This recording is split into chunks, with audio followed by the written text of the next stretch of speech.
Nakiisa ang mga miyembro ng Special Action Force sa isinagawang bloodletting activity at pre-operation tuli sa Barangay Maria Cristina, Iligan City nitong Abril 26 taong kasalukuyan.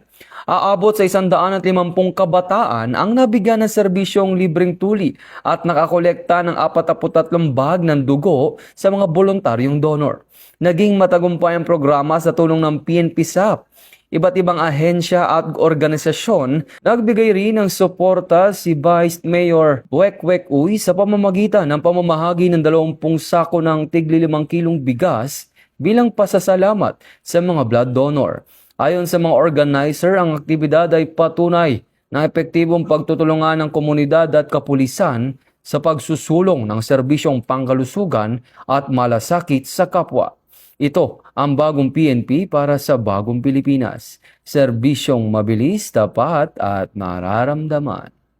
Mula dito sa National Headquarters ng Philippine National Police, ako ang inyong PNN correspondent, Patrolman Edwin Baris, alagad ng batas, taga-taguyod ng Balitang Pulis.